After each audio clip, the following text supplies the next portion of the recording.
I'm going to be completely normal in this reaction, as you can tell. Now, for those of you who don't know, I am a big, huge Critical Role fan. Campaign 2, so far, The Mighty Nein, was my favorite to watch. So I do not make any guarantees that I won't talk about spoilers. So just be prepared if I spoil something.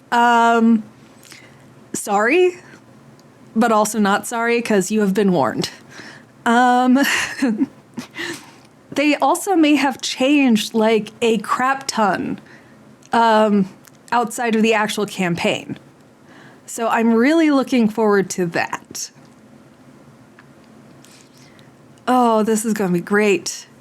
Oh, I should also, like, as much as I love Critical Roles merch, not sponsored, but I'm a hoe for some good merch. And, like, they got good merch. There's just no denying it. But now I've got some of my own merch. And by my own, I mean some fan art stuff. Like, I've got this wonderful Vox print. This comes in basically any size you want. It's just if you want a size above 15 inches. It's going to cost a little extra because that counts as a package instead of an envelope. And also,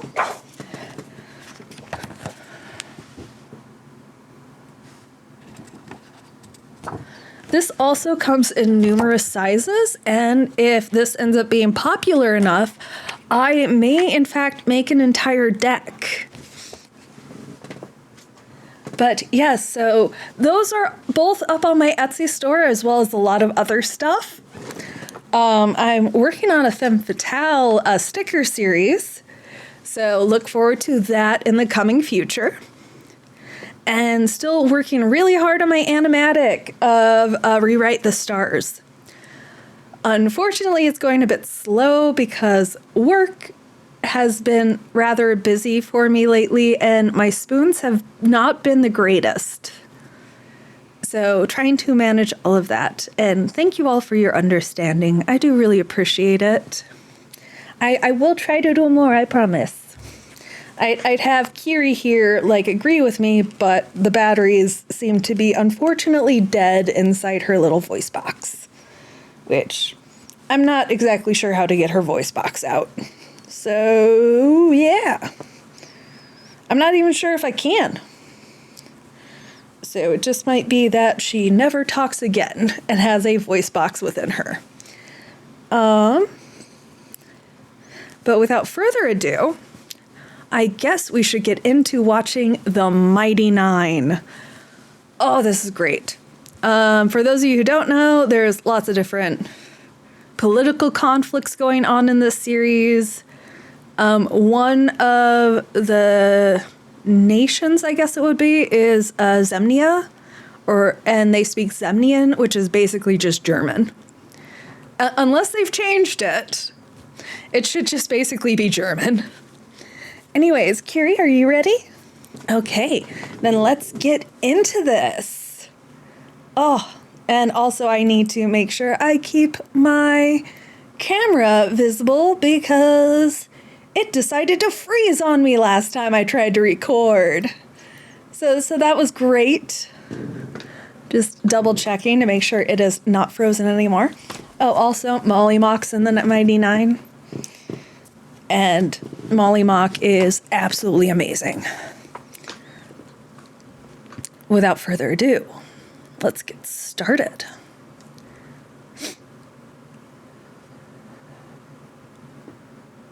Oh, gorgeous. Got the purples and the blues.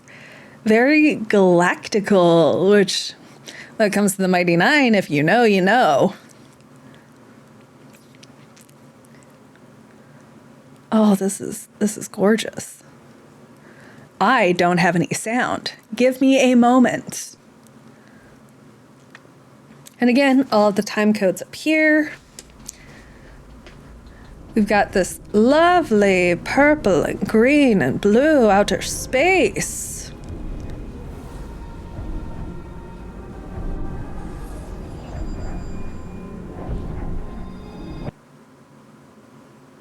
Oh, it's the beacon.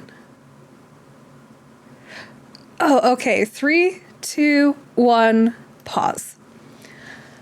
So the beacon is really great because, oh man, we don't even know what the fuck it was throughout most of the campaign. Excuse me. We don't even really know its purpose originally through a good chunk of the first part of the campaign. Although I do wonder which beacon this is, because there are a few.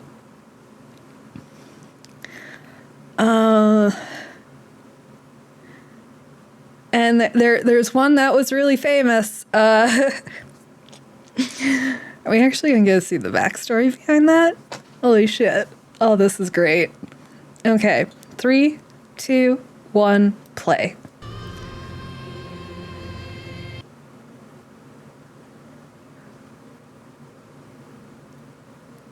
Hot boy!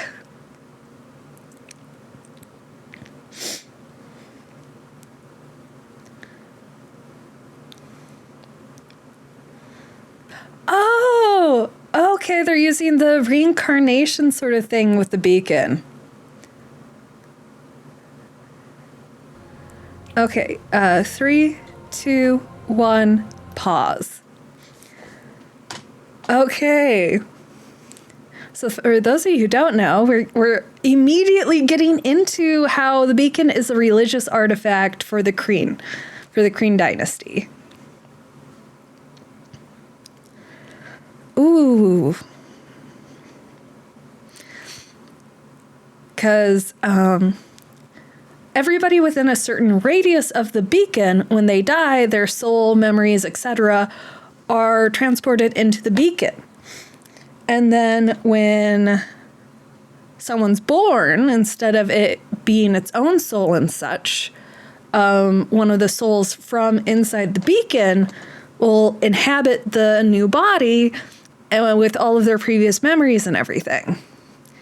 So for the more mortally inclined races and species of D&D, it allows them to have kind of a prolonged immortality in a way. Although I'm pretty sure, like, dying is still painful. So I wouldn't suggest it, but even the elves sometimes use it. Because if their soldiers and stuff die within a certain radius of the beacon, I believe the same thing happens to them. And then they can be reborn as long as the beacon is within range. If the beacon moves, then they might... Oh, I don't know if it requires special ceremonies or something for their rebirth. Anyways, I guess we should just keep watching. Okay. 3, 2, 1, play.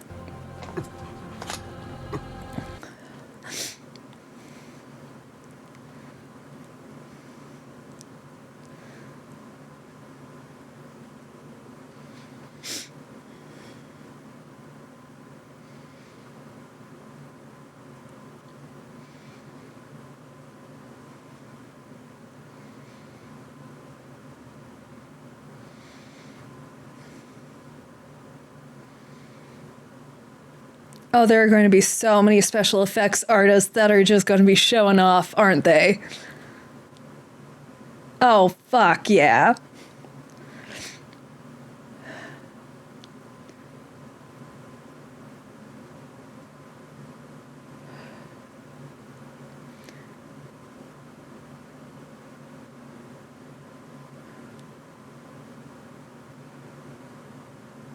I'm wondering if they did like a green screen on the Luxon and then just had another animation playing like in a layer behind it. So that way it could kind of be its own thing.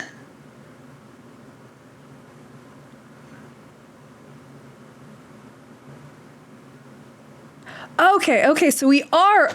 Yep, this is definitely the Korean Empire. Okay, 3, 2, 1, pause.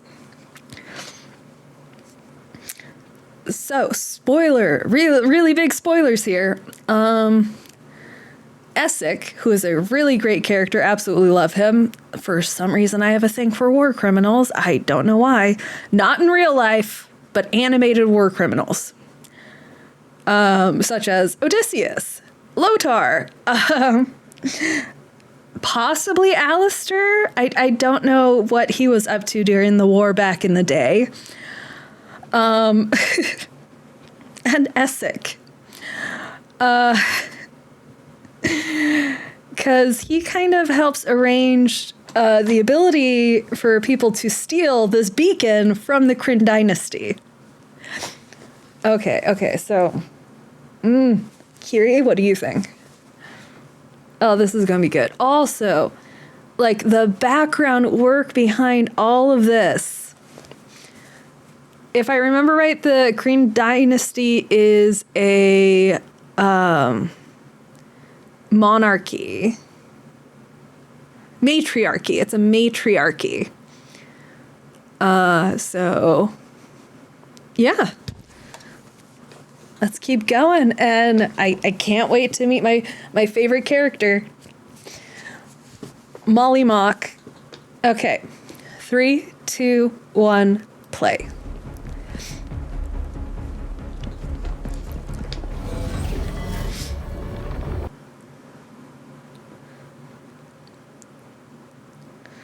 Okay. Oh, so much special effects. Ooh. All right.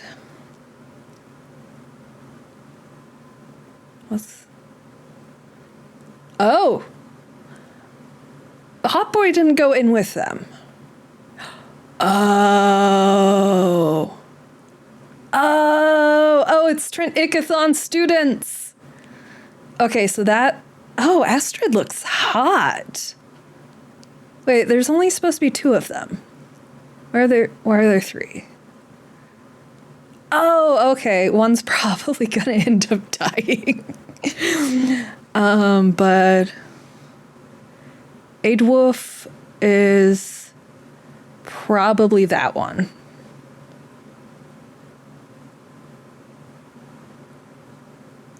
But needless to say, in Caleb's backstory comic book, he had a bit of a trauma relationship with those 2 specifically.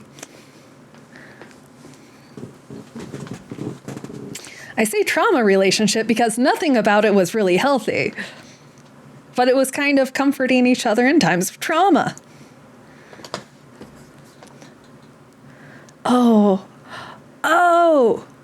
Oh, that is cool. Okay, 3, 2, 1. All right. I accidentally went a little bit further than that, but I will sync us back up.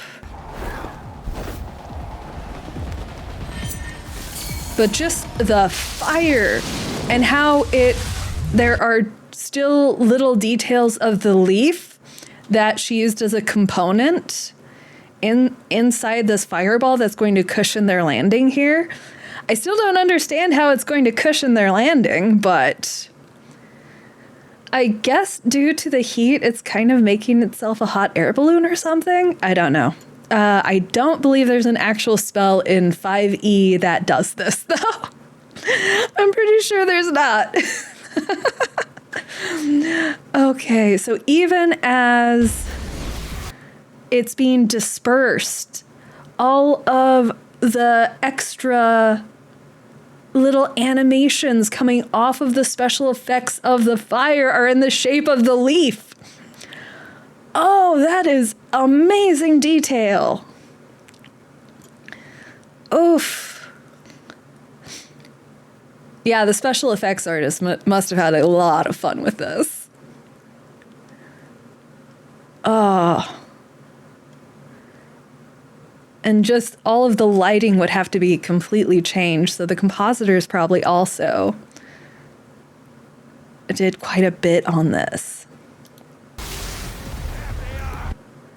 And then we get even more of these leaves out here. I'm going to leave it up on this frame according to my timer. We are at 4 minutes and 18 seconds. Okay? So I'll give you a moment to get to this frame. And 3, 2, 1, play.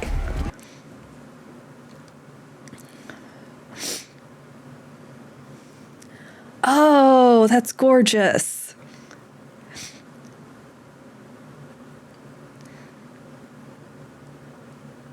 Okay, some kind of jump spell with lightning. I do know jump is an actual spell in 5e. So that doesn't necessarily surprise me, just the effects of it are really cool looking.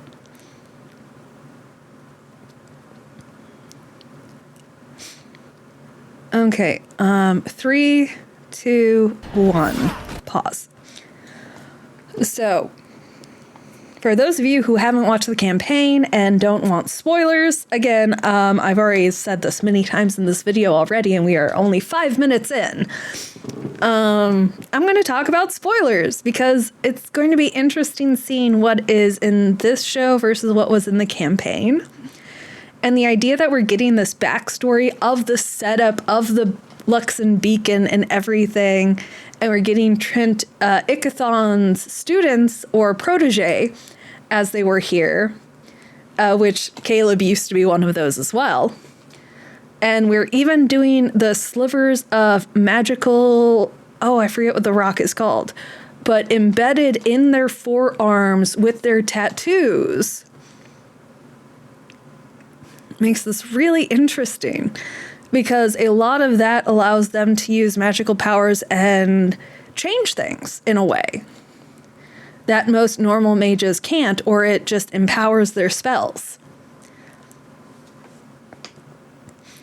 And Trent Ickathon, like, if we go all the way back to Vox Machina, he was actually a bit of a bad guy there too in the last season. I believe it's him and his people that destroyed Ripley's village. Yeah, if I remember right, it was him and his cronies that attacked Ripley. So there is going to be overlap between both campaigns. In fact, if we end up getting a Campaign 3 animated series, Bell's Hells, all 3 campaigns end up overlapping at some points. Campaign 2 is still my favorite. Campaign 1 is my second favorite. And some of the side campaigns are my next favorites. As much as I love some of the characters and some of the story from Campaign 3, Bell's Hells, it's not my favorite. And that's nothing on the voice actors, it's just the storyline wasn't really my thing. Like, it was great, and all of their performances were great and everything. But yeah, just not exactly my thing until we get my favorite characters back from Campaign 2. Anyway, so we have them stealing the beacon, which we didn't even know the beacon was stolen from the Crane Dynasty until Caleb and the others actually went to the Crane Dynasty and brought it out. So, and then they get attacked. Okay, I'm wondering what they might change, because there's still quite a bit for the Mighty Nine to do before they actually get to the point where they get the beacon. So this is setting up a lot of the backstory that we didn't actually get to see, which is one of the reasons why I love the animated versions of these campaigns, is we get the backstory. Oh, it's so good.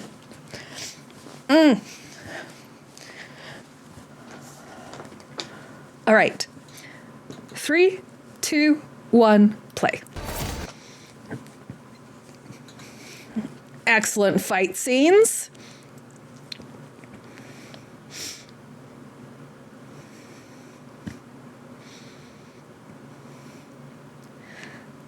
We got a really fast, like, ground movement, implying how fast they're moving, even if their feet don't necessarily match up with it in the animation.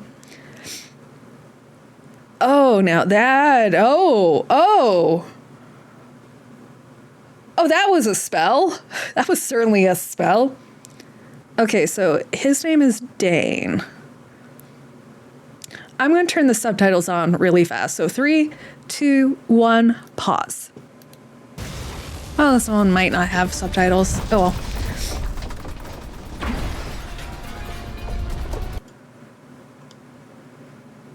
Okay, due to some of my own problems, we are going to go back to this spot right here. I don't know if I actually pointed in the right direction. I hope I did. We are at 5:23, so on this frame. Again, the timing might be a bit different depending on where you're watching this, and if it has like the Amazon little blue logo and stuff on there. So, again, like, we've got Edwulf right here getting stabbed right in the shoulder. God, what an unlucky guy. But then again, I mean, he is stealing a hugely important religious artifact from a dynasty. You don't just do that and expect to get away scot-free. I mean, you'd hope you'd get away scot-free, but yeah, no. All right, so everybody on this part? All right. 3, 2, 1, play. Oh, and then we get this. Oh, fuck.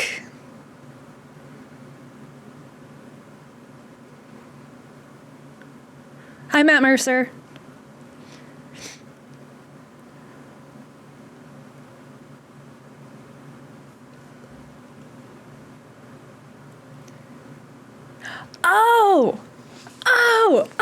That's perfect.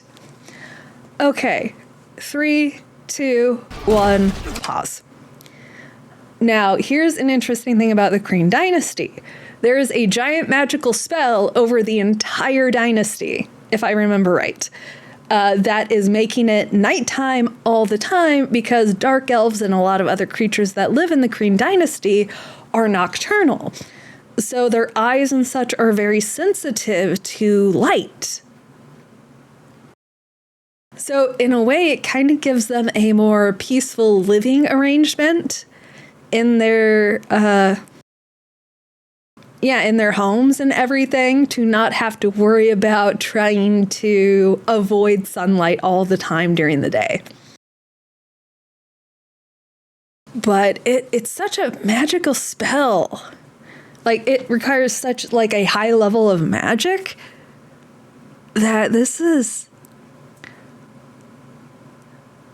it going to completely break apart?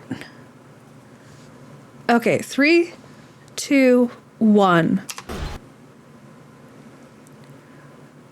Oh no, of course it doesn't. It was just a temporary, like, little tiny ball of dispel magic.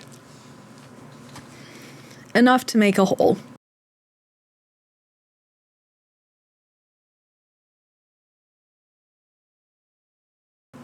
Oh, this is so beautifully rendered.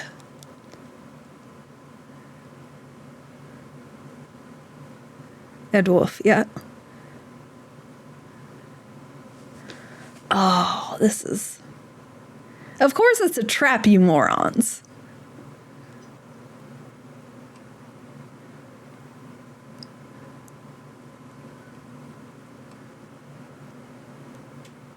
Oh, is someone ready to be reborn or something? Oh no, you're gonna get a mode of possibility, aren't ya? 3, 2, 1, pause. So the real fun thing about the beacon is it's not just the reincarnation things that it does. The beacon is also, again, an insanely powerful artifact that has lots and lots of magic and potential within it. And one of the things it can do, if you stare in it long enough and I believe they had to do wisdom saving throws, if you succeed a wisdom saving throw, you get this thing called a mode of possibility, which in the game, they used it as basically a luck roll. You could re-roll one die at some point. But, and one of the reasons you needed to make a roll for it, or the players had to make a roll for it, is because you could get lost inside the beacon if you stared at it too long. All right. Okay. 3, 2, 1, play.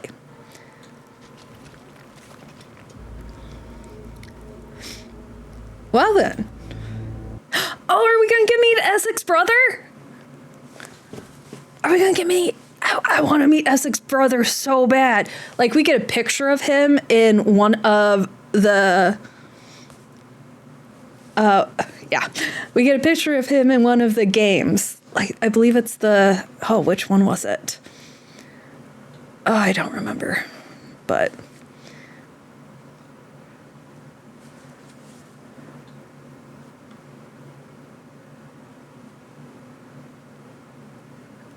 Oh, is this our new opening? Okay, 3, 2, 1, pause. Sorry for the quick pause. I need to go back and actually watch this. So we are going back to 7:35. I'm going to be pausing quite a bit through the opening. Well, I'll try not to do it in future videos, but this is the first time we're seeing this opening for this series. Oh, so this is going to be good.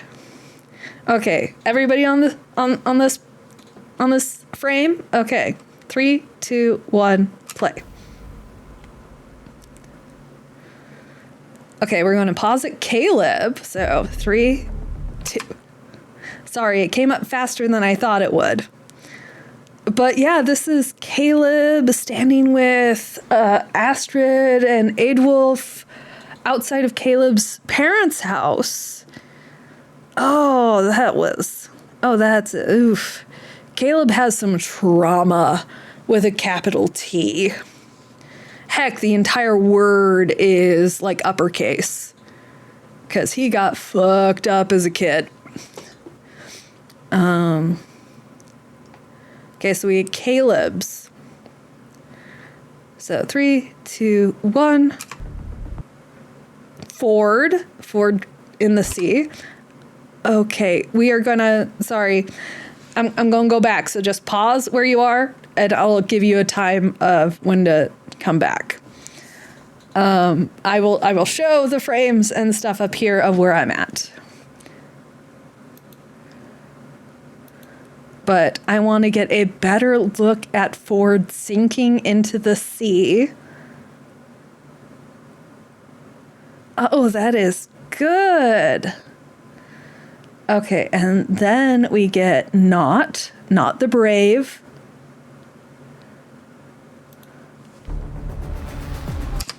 Oh, actually, we get Jester drawing everybody. So we've got Ford looking all handsome, Caleb looking like a very grumpy hobo, which he is. Yasha. Oh, I love Yasha so much. Oh, is this going to be the new Sprinkle? That'll be interesting. But Jester looking absolutely fabulous. Absolutely love Jester. Molly Mock, again, there's a reason he's my favorite, and you're all going to absolutely love him, I believe, because he is absolutely amazing. I mean, Taliesin Jaffe's characters in general are really fucking good characters. Not saying everybody else is not a good character. I find Taliesin's a bit more appealing to me. Taliesin and Liam's.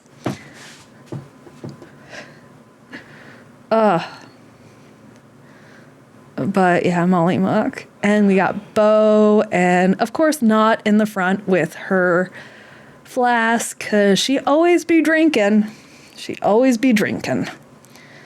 All right, so this is 7:45. We are on the page up here. Okay, 3, 2, 1. And then we get Nott.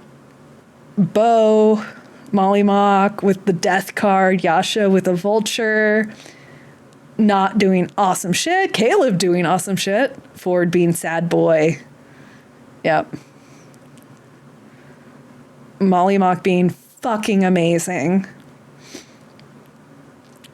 Jester being just chaos. Hot boy! Hot boy! And that's definitely, that has to be Trent Ickathon. Yep. Fuck, that's a very subtle but good opening.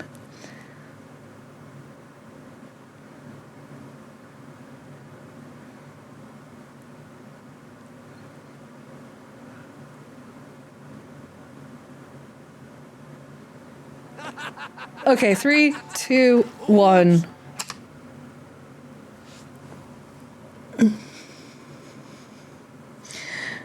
Did Caleb just fall face first into manure?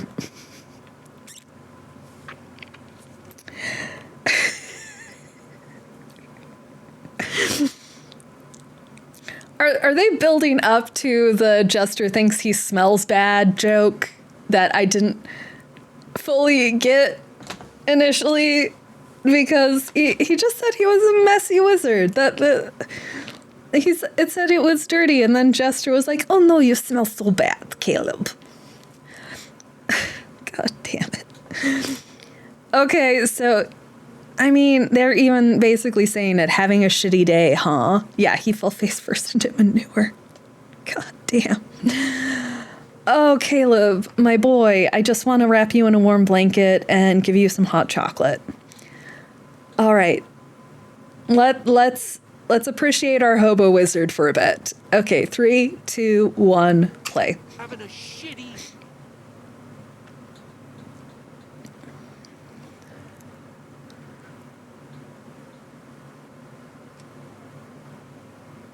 No! Oh, ooh! Ew! Ugh. Caleb, my guy. Okay, that was a pretty damn good expression, though. Oh. 3, 2, 1, pause. Okay, so Caleb just fucking around with, like, these people who are beating him up.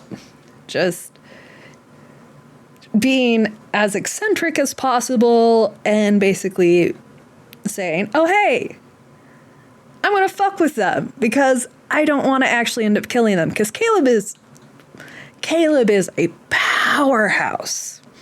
He is a glass cannon, which, I mean, all wizards kind of are. Oh, but Caleb, ooh, he's a little on the crazy side. In a good way, and also in a bad way. He's on the crazy side in a good way, but he got there because of bad things. Okay. Lovely, like, background work. We've got this alley, we've got these houses. We're establishing, like, a general time period sort of thing, or a general aesthetic for the city. All right. And just the lighting on the buildings coming back to Caleb being in the darkness of the alley. That's really good. Also, Caleb, please find a place to take a bath, but I know you're not going to, because I know Jester needs the joke of calling you stinky. Anyways, 3, 2, 1, play. Okay, Fletching and Moondrop, the carnival that Molly Mock and Yasha are in.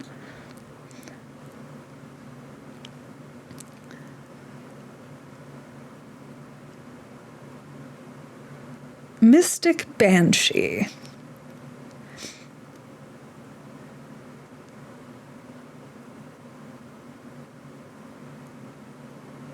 Okay, 3, 2, 1, pause.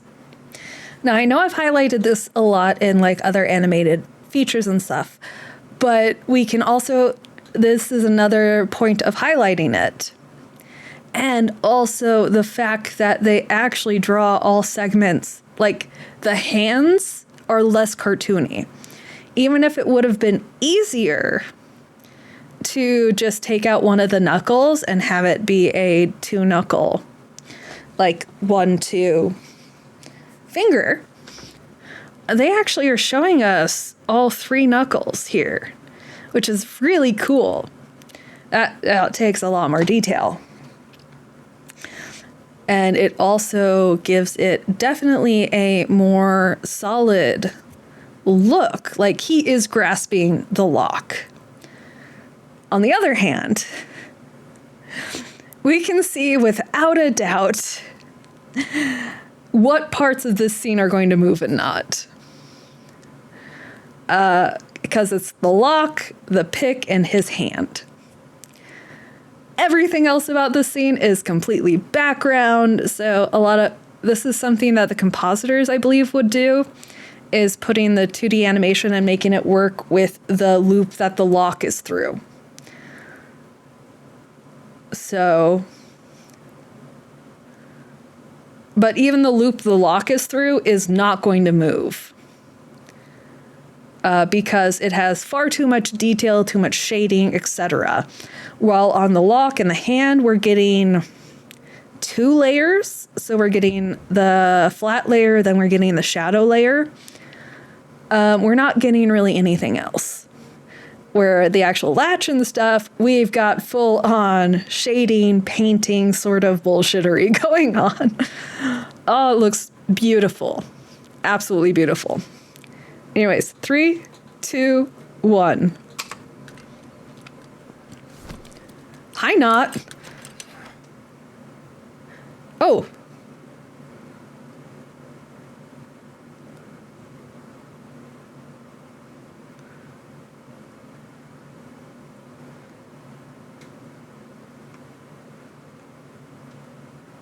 Three, 2, 1. Oh, this is a good one to pause it on, because we get Nott's face here. Now, Nott, because she's a goblin, currently,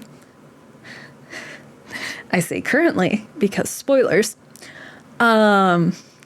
she's not actually a goblin. She wears a mask, a doll mask, to kind of make her look more human-ish. Less goblin-like, so she can get in the cities a bit more, because there's still like racism and speciesisms and all that sort of stuff in some places, which, I mean, makes sense. Not that it needs to happen in any fantasy setting, but if you're going to have it happen, like there are certain, like, it's not unexpected. People are assholes. Like, quite a few people are assholes, and it wouldn't be a surprise if this ended up happening. So goblins aren't really well liked in most common societies. So she tends to hide herself, putting bandages on her ears to hide that she's green, the mask to hide the fact that she's a goblin. Oh, and that's not Caleb's money. That can't be Caleb's money, because his money was in the cup. And those bullies would have taken the pouch and not given it back to him if it had money in it. Oh. Okay, so Liam did... in the campaign, whenever Liam actually cast a spell, his character Caleb did not just rely on a conduit or a magical focus. He wanted to play up the fact that each spell required ingredients. Is that his ingredient pouch? Is that where he keeps all of his magical ingredients and stuff? Because it adds so much more flavor to the character to have them be a component wizard instead of a magical focus sort of wizard.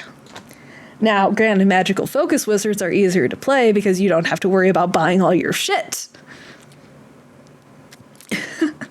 Or what spells require or anything like that, unless it has a gold cost. If it has a specific gold cost, silver cost, etc., if it has a currency associated with it, it is required for the spell.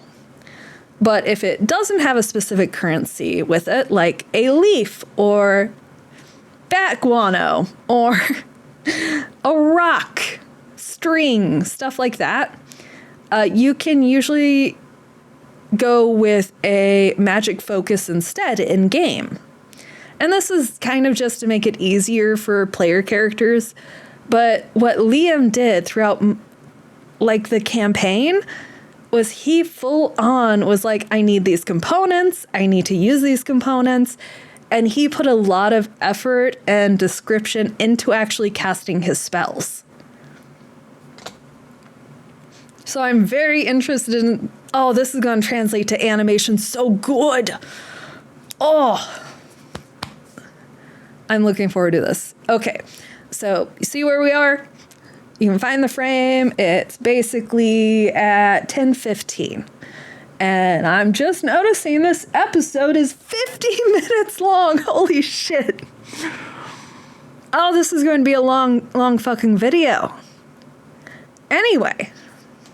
Okay, 3, 2, 1, play.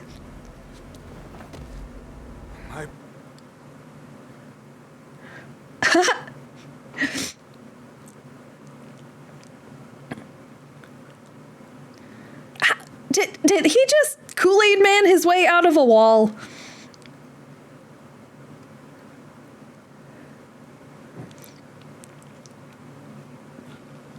Come on, Caleb, work smarter, not harder.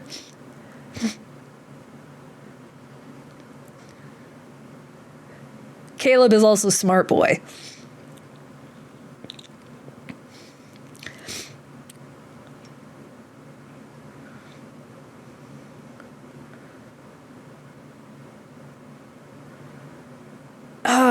And there's nothing in there Nott's gonna want.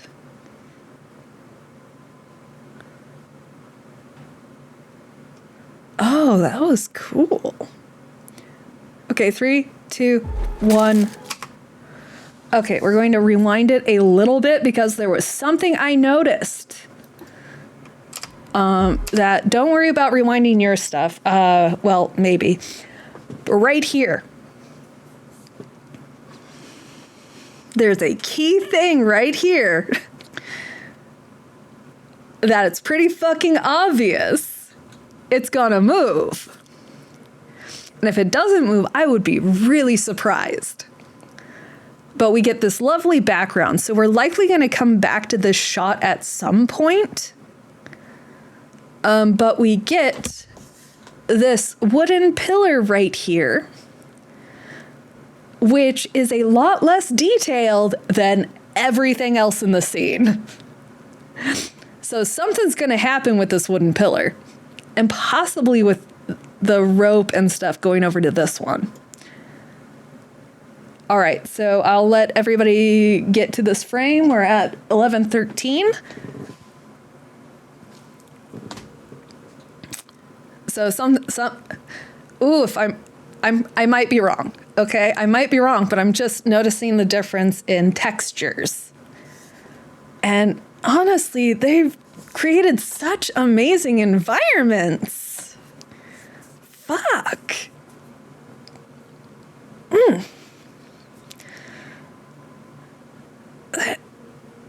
Awesome background designs and foreground designs. Okay, 3, 2, 1. And again, it's going to be nothing that Nott actually wants.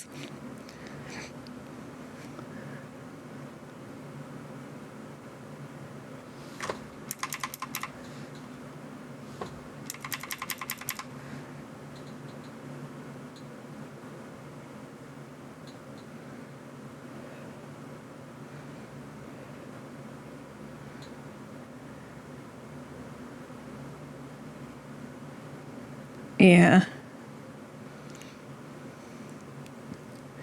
Okay, 3, 2, 1. Oh, my boy, my Caleb.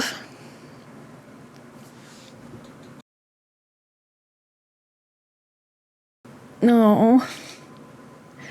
But this is very interesting. This might be a little... I don't know exactly how their first meeting went, but a lot of it was, if I remember right, they met in prison or a jail, and then they escaped together. So I'm wondering if they're changing that up a bit for convenience and to also possibly make it easier for them to run into the other characters sooner, or to give their character like attachments with each other a different kind of starting point. Okay, 3, 2, 1, go. Please. It's just a bag of junk.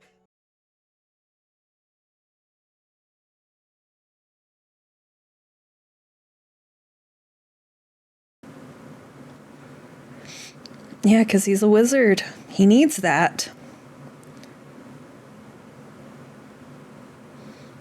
Danke, yep. It appears Zemnian is still German.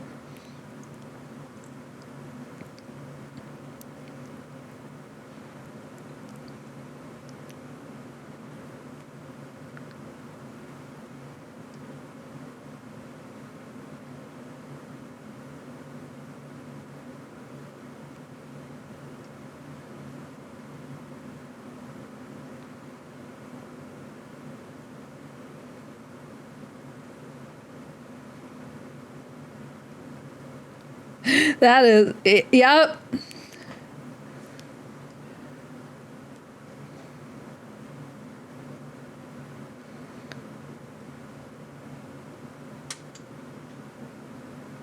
Three, two, one. Okay, so they're keeping Nott being an alcoholic, and I can't tell if that's actually Sam Riegel is not or not. Okay, so I'm going to look that up really fast. We're going to take a moment here, though, to appreciate the people that made my earrings. I'm going to put this right here. For if you can, like, there we go. It is Ace Chainmail Earrings, and it's by Feather Metal. So I'll put their card like up here. I'll have a link to like their website and stuff down below as well. But yeah, they have some really fun chainmail designs and such. So highly recommend, not sponsored, but I really love my earrings. I got another pair as well that are a little bit different looking, but they're really great and really fun. So we are on this screen right here with Caleb and Nott. The timer is at 13:09. We've got Nott commenting about how Caleb is shitty, well, shitty smelling, and everything, and Caleb talking about how Nott doesn't seem to be the right age to be drinking. Oh, Caleb, Nott is so much older than you are.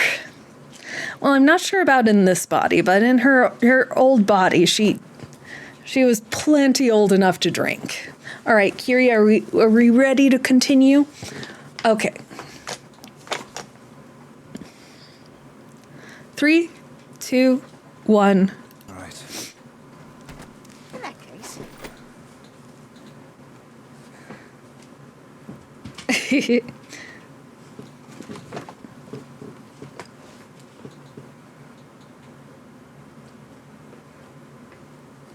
Yes. And also a good thing. Oh.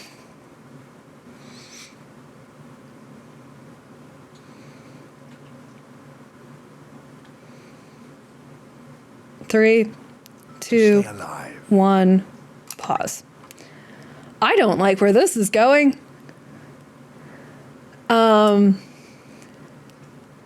Also, I can't help because I just barely watched season 2 of Hazbin Hotel. I can't help thinking about Sir Pinchas's song with Sarah. live to see tomorrow or something like that. People are afraid. People are terrified. Everything, all the time.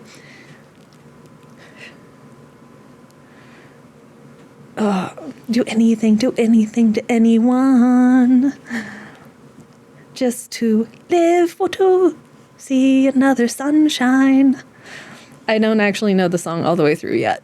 I say yet because sooner or later I'm going to just be watching the show enough that I'll have it memorized. Okay, bad news. This, furball? Is this how they're... Because I know they can't actually do tieflings or furbolgs, I believe. Because those are technically IPs that Wizards of the Coast owns. So they might have to change stuff up a little bit because of that. Anyway, 3, 2, 1, go.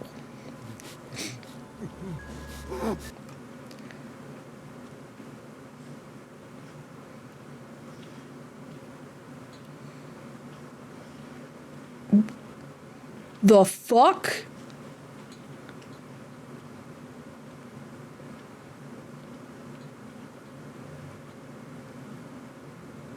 The absolute fuck?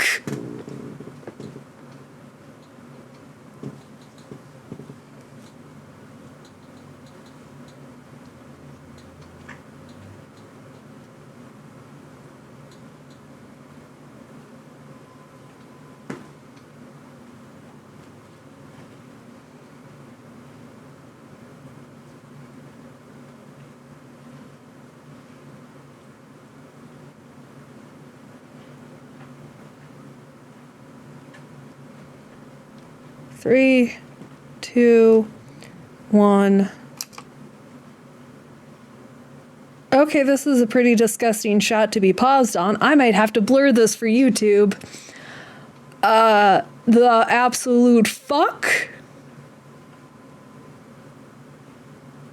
I sincerely hope this was like a criminal or something and not just a volunteer. Then again, Rexingtrum might be one of those places that is not kind to specific species of humanoids. I guess they wouldn't really be considered humanoids. I mean, humans would consider them humanoids because humans are self-centered pieces of shit. But, so anything that's human-like, they'd refer to as human-like rather than accepting the fact that other creatures might have similarities. Like other sentient creatures. But just the... So he only opened up the skin. So hopefully he can put this guy back together or he's just going to kill him. Okay, 3, 2, 1, play.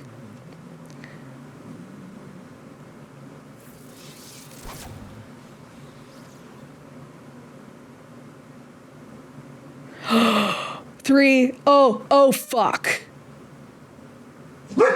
Okay, never mind on that. Okay, one moment. 3, 2, 1.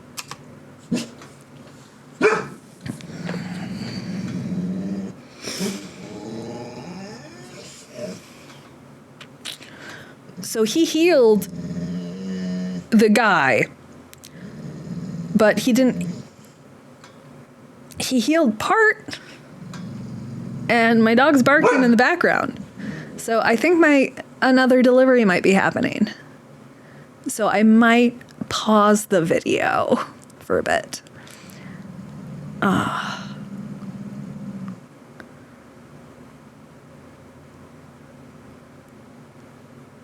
right.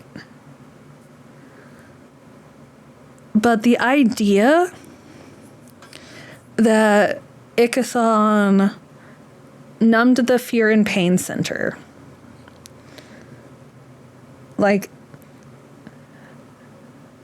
let's just go with that. That's how brains and stuff work in this series. That's where like the fear and the pain responses. He numbed it, cut the guy open, pulled his skin open, and then healed the pain and fear receptors while the guy was still opened up. He is a fucking sadist. I mean, I knew that already.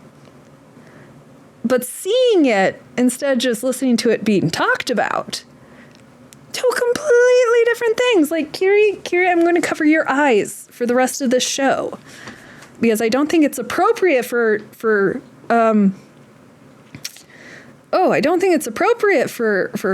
people of your age. Okay, so we are at this scene with are those hippogriffs or griffins? I think those are griffins. Like the Griffin Riders of Rexentrum or something. All right.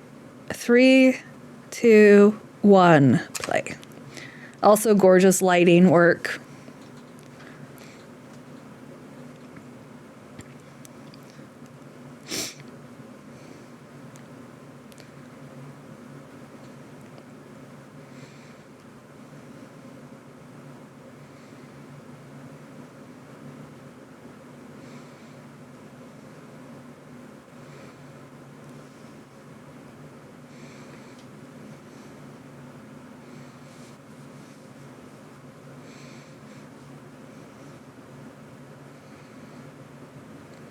Yeah.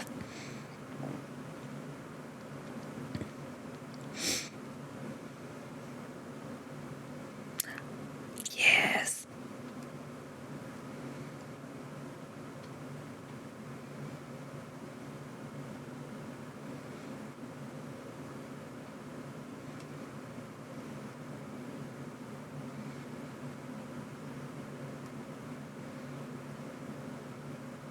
Bertrand?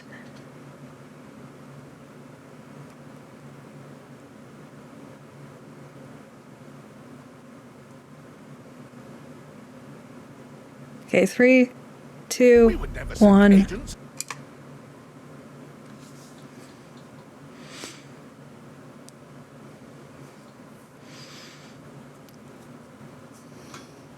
Bertrand.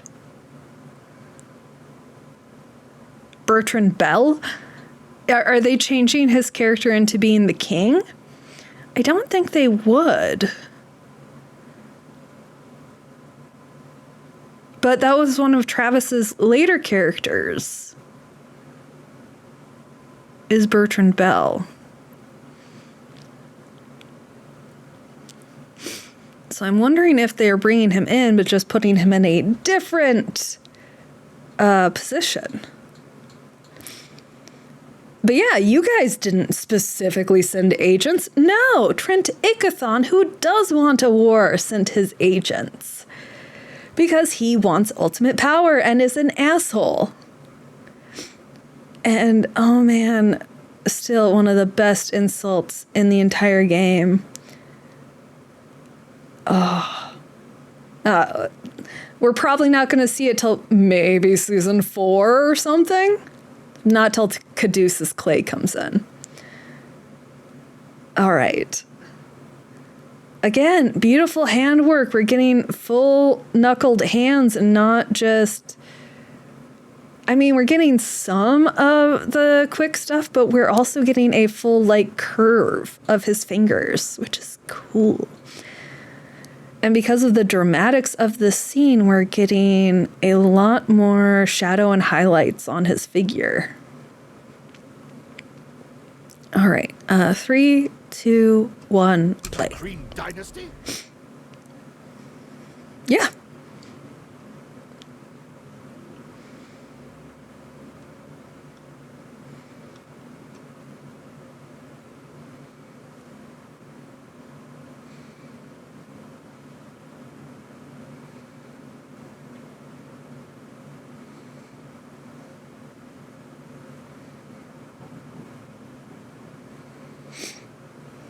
Yep.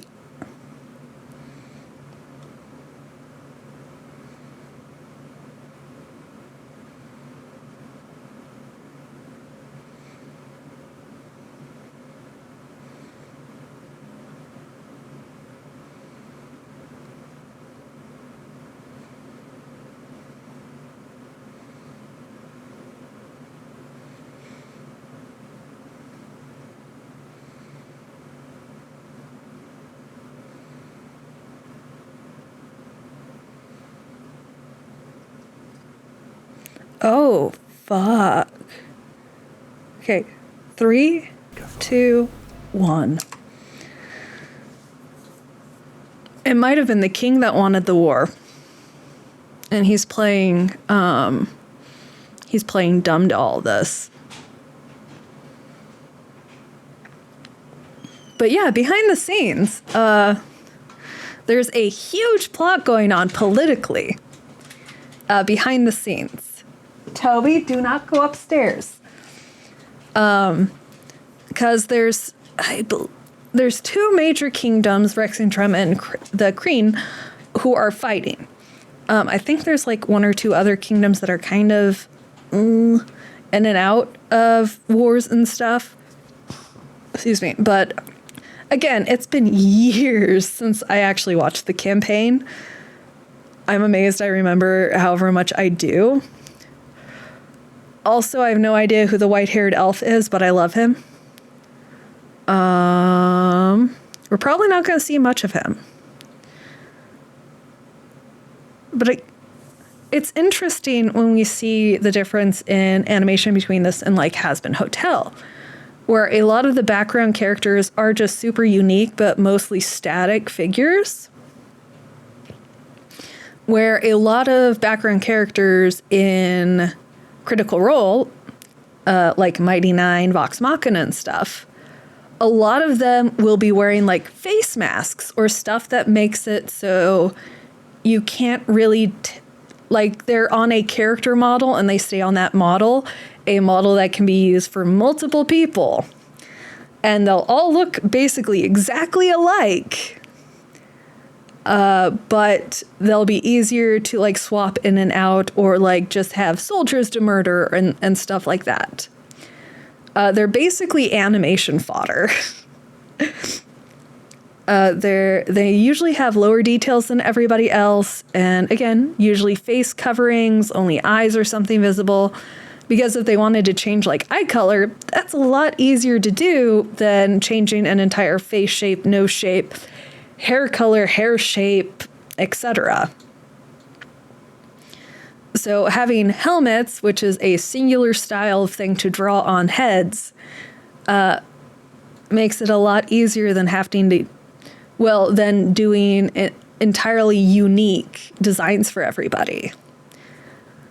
Like for more static characters, that makes sense. For like the soldiers we saw fighting earlier, it doesn't make sense for that. Because there's going to be lots of quick movements and things like that. And we want to make them as standard as possible. Okay, let's see here. I believe the woman in green is a half-elf. I don't remember her name, though. But the king does seem excited to go to war. Which is sadly unfortunate because war is awful. And I'm pretty sure he doesn't have as much support as he thinks he does. And we got Trent Ickathon basically implying that they're going to conquer the continent with his purpley smoke powers. How dare another character that I hate use purple? It shouldn't be allowed. Bad guys shouldn't ever use the color purple. Ever. Anyway. 3, 2, 1. We all have work to do.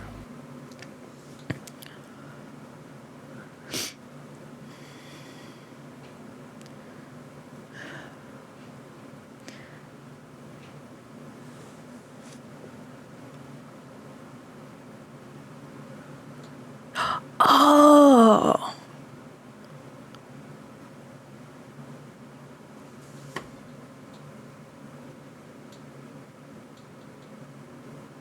Oh, really?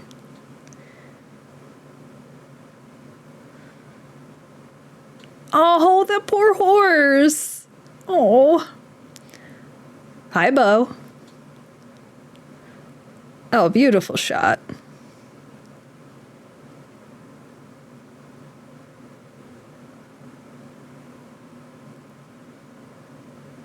Oh, fuck.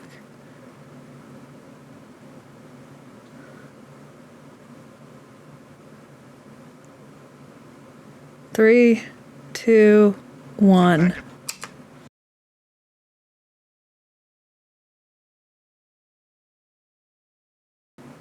Also, Bo, gorgeous. Absolutely love you.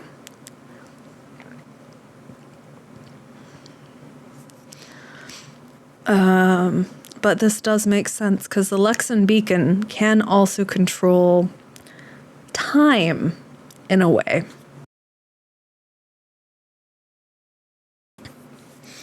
So instead of actually just killing the horses, it made them and the ground and the plants and everything rapidly age and decay and decompose. Because if we go back, so we are at 1854 right now. Because I want to get that wide shot again. This looks like it's been dead a few weeks. Not a day.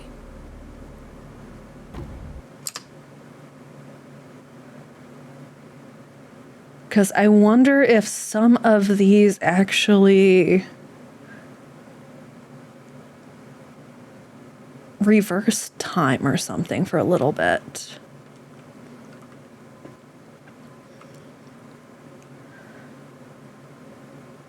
But it doesn't appear that it did any like damage, really, to everything. It's just if you got caught in the beam, you were shit out of luck. And those poor horsies. That is an intense shot. And it's a lovely piece of composition to have like the focus up here and then just a lot of nothing over on this side of the screen. Because even if we're looking here, we're going to follow our eyes to the actual point the impact came from. So gorgeous composition. I'm just wondering why all of these horses were in the exact same line, because that's a bit weird. Okay, we're at 1845. Roughly, I think. Okay, well, we're at 1845 now. Okay, let everybody get there. Okay, 3, 2, 1, play. This was no monster. Also, of course, they're blaming the Kreen because it's easier to blame people you think are evil than actually critically think about anything.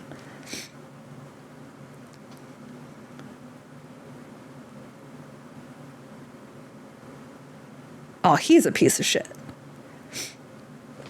Okay, 3, 2, 1. Okay, for those of you who don't know, he just said what would be considered in universe kind of a slur. So yeah, just wanted to highlight that. And oh man, this is... Bo, I can't wait for you to get away from the Cobalt Soul, then realize the people that brought you to the Cobalt Soul were incredibly corrupt, and then actually enjoy and like being a member of the Cobalt Soul. But there are just people who are pieces of shit in the Cobalt Soul, so...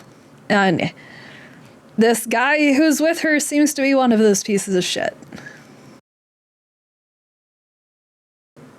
Because he is one racist dwarf. Okay, 3, 2, 1. Hey, traveling.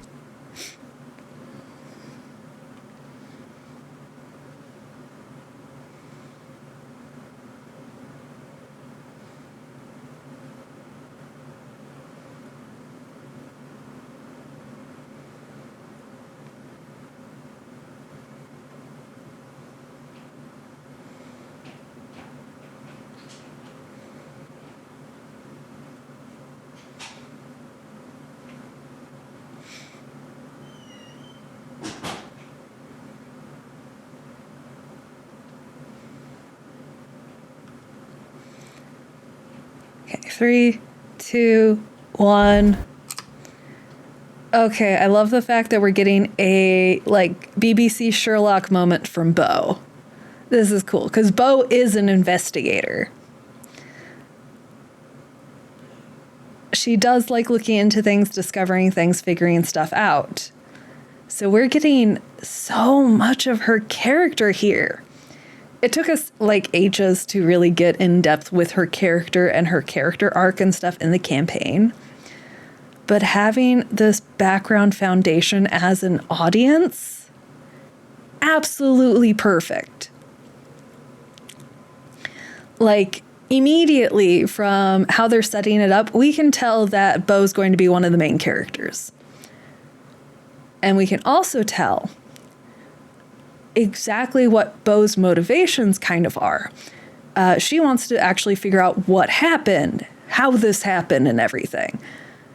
She cares about this, whatever this is. And she's not willing to just write a fake report or something to say, oh, hey, the Queen, like, fucked with us. She actually wants to get to the bottom of this and have the truth. Which, I love my monk Bo. Pop, pop, motherfuckers. Okay. 3, 2, 1.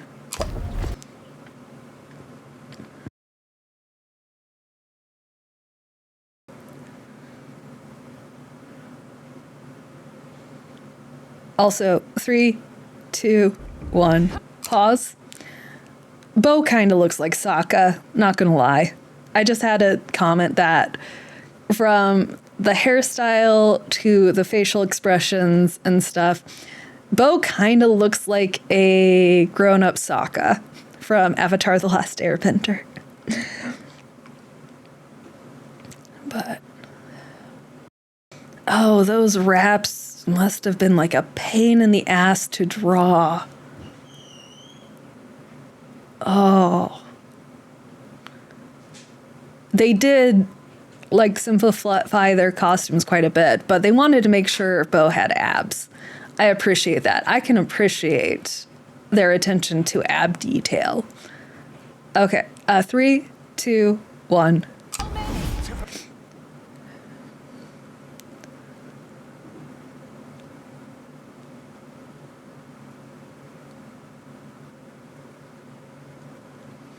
Did you really?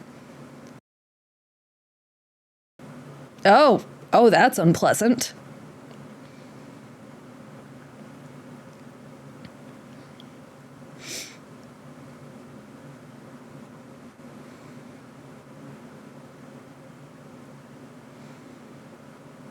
Oh, that is good detail.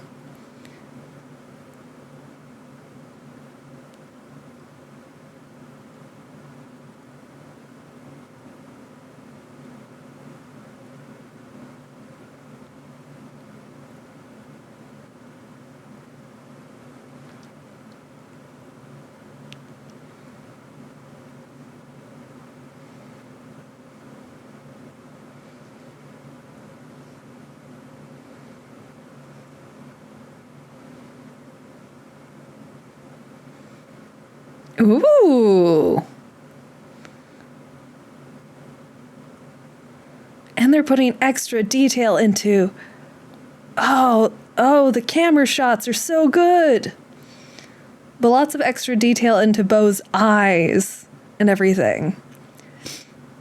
Oh, are those the crystals from inside of Astrid and Aewolf?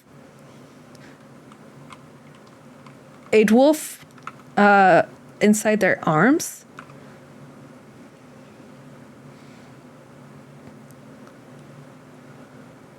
Okay, so a little bit of reused animation, but I believe they sped it up.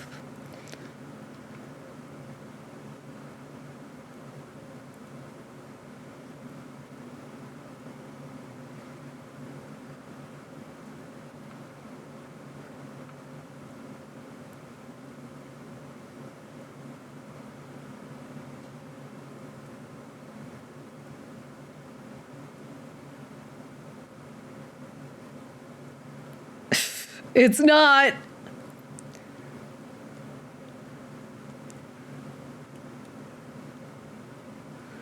Oh, please no, please no. Oh, 3, 2, 1. For those of you who didn't know, Caleb is a terrible actor.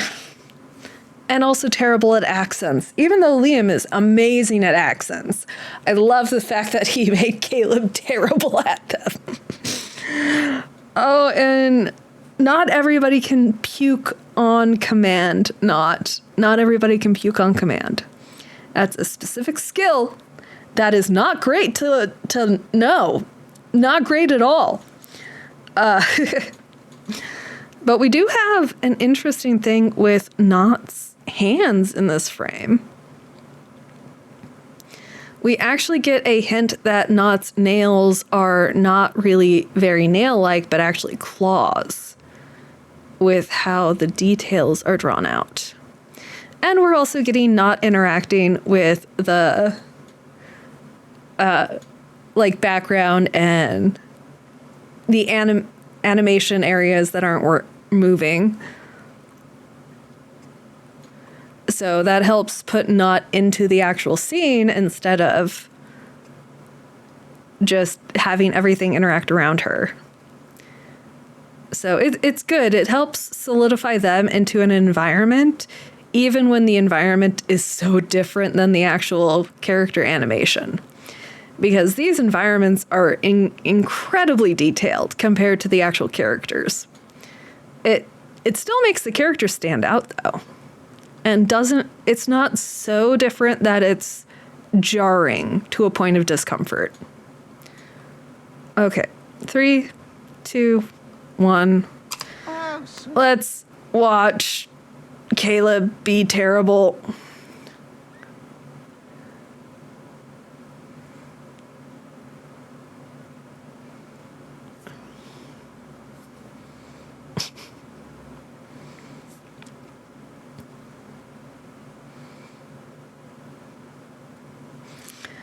Oh.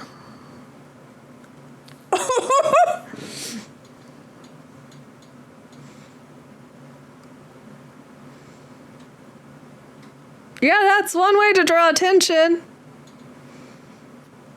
Oh. Oh. It's already open, Caleb. It's open. Just go to the door.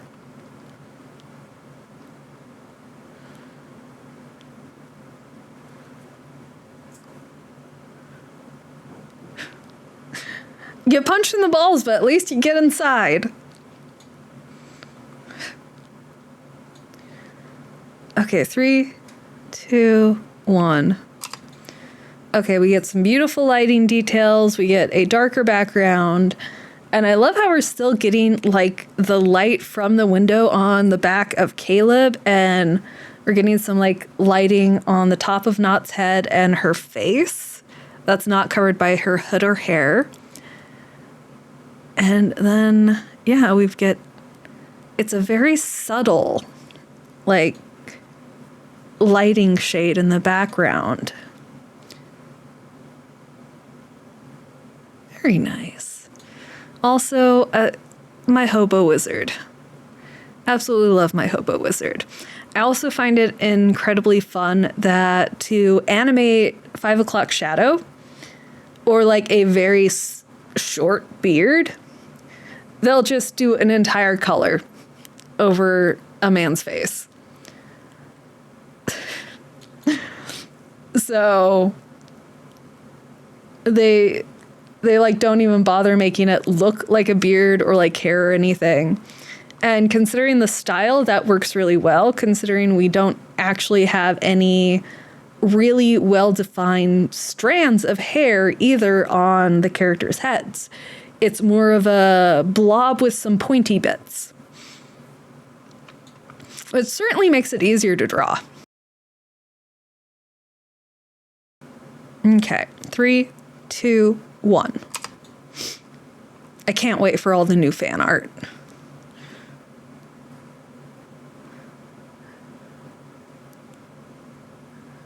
Oh, how big?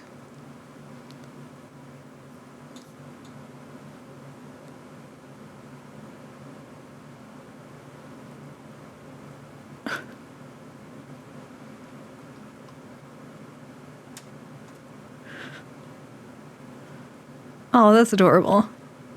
Are they going to get arrested? Oh, is this where Frumpkin is?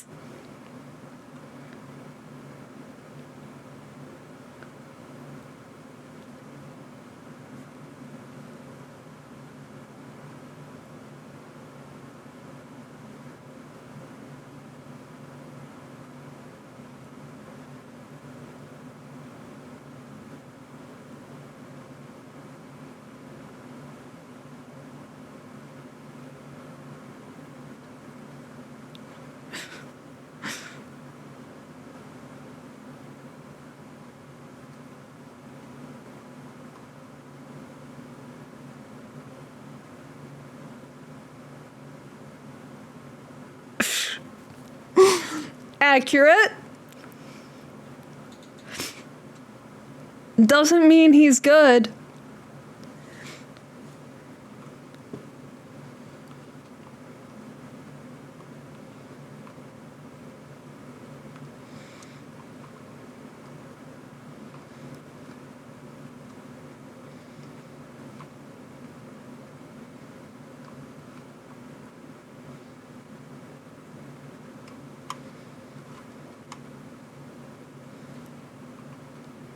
Yep.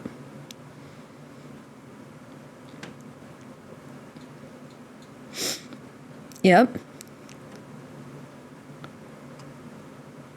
3, 2, 1. Okay.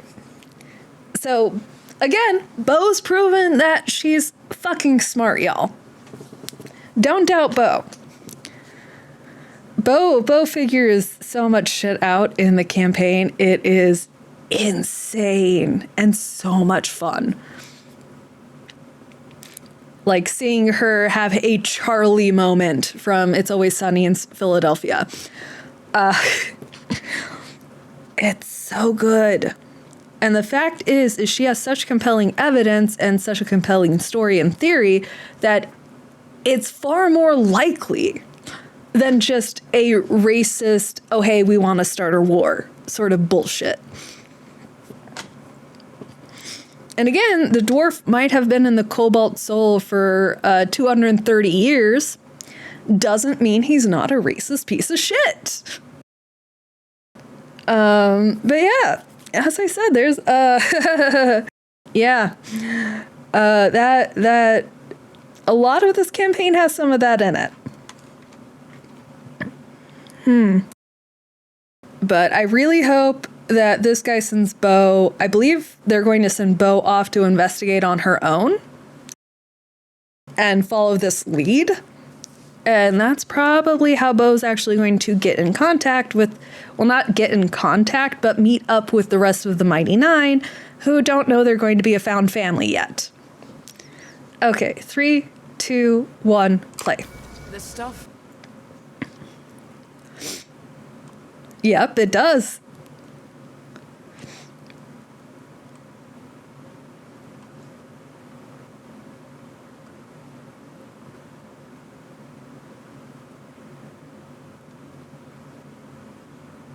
Yeah.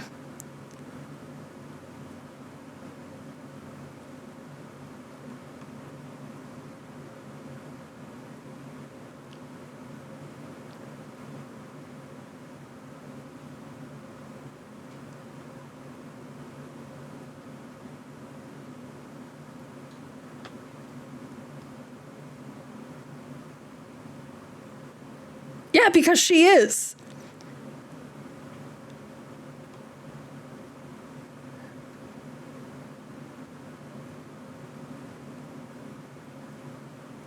Yeah, just leave. No, you didn't. 3, 2, 1. Oh. Yeah, a lot of them don't have very good pasts or anything. Shit. Because, yeah, Bo was basically sold by her dad to this monastery to train as a servant But the thing is people who join the Cobalt Soul are supposed to do it willingly and of their own volition. She was basically, if I remember right, beaten into submission until she just gave up and started serving them with an attitude. So she thinks the Cobalt Soul is a bunch of kidnappers who are pieces of shit. All right, so not actually what the Cobalt Soul is, by the way. It's just Bo's experience with them is shit. Okay, 3, 2, 1.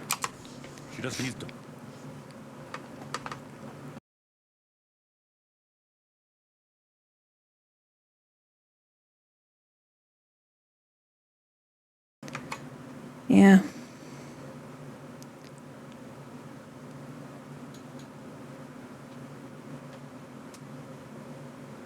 Oh, yeah, because, oh.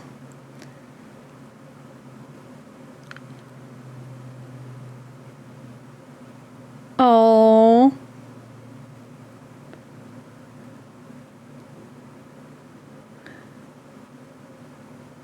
I want a fire-breathing fox.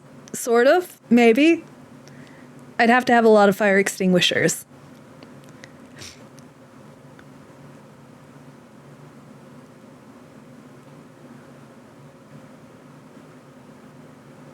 Oh, hey, Caleb's wanted poster.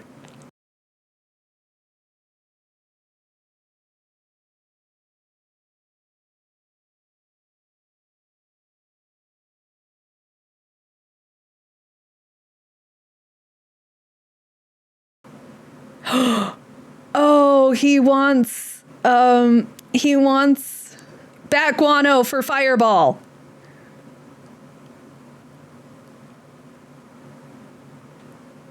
As I said, bat guano is a regent. And also as a goblin. Okay, 3, 2, 1. So, for those of you who don't know, Nott saw a wanted poster for Caleb with a lot of money, a big bounty. Thing is Nott is a goblin. God, if she ends up turning him in, they're both going to be arrested. Another thing, huge spoilers, Nott is not actually a goblin. Yes, they are currently a goblin. Yes. But they weren't always a goblin. And they became a goblin by getting drowned. So they're very scared of water. She is insanely scared of water. And that's what was interesting about her seeing the bubbles and everything in the fish tank, or the octopus tank, or whatever the fuck that thing was with so many teeth. But the fact that Caleb broke into this place just to get a regent, or reagent, I need to look up how to properly say that word. But to get a material he needs for his spells is hilarious. Not for money, not for an interesting pet or a familiar or anything. No, he went there literally to get poop. I love Caleb so much. Oh my god. My hobo wizard. Oh, my hobo wizard. Okay, 3, 2, 1.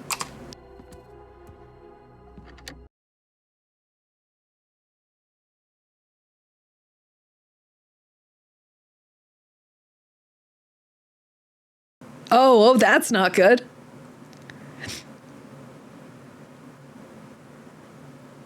Oh, that's really not good.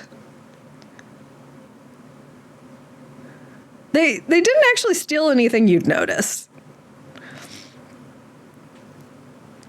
I mean, Nott did, but Caleb didn't. In fact, he cleaned up your cage for you. I'm wondering why Caleb didn't just offer that. Like, hey, I'll clean up all the animal cages if you pay me so-and-so amount of money. Oh, and is Bo going to sneak out? Bo's going to run away? No. Okay. 3, 2, 1. okay, Bo's not running away. She's trailing him because she knows he knows something about those gems. So she knows that he might be corrupt or something, so he would have to go and talk to whoever he knew those gems belonged to because they're such a rare commodity. And because he knew what they were, that is rare in and of itself. So she's picking up on the fact that he might be in on whoever attacked and stole something from the Kryn dynasty. I love my smart monk. And I say my because I have all like blorbos. They're basically my blorbos. I love them so much. Oh, and Caleb is definitely a Tumblr sexy man. Okay, 3, 2, 1. Either that or he knows she's following him and he's setting something up to talk with her privately and send her on a private investigation outside of the confines of the Cobalt Soul. But I don't think that's what's going to happen.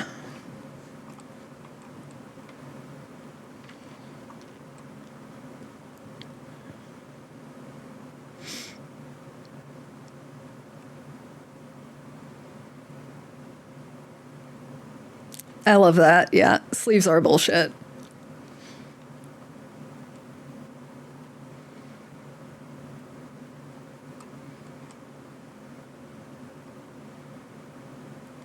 Not reaching for glasses.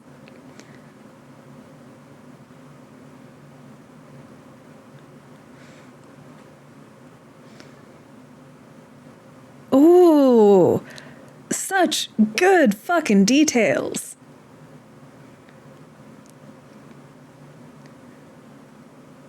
Oh.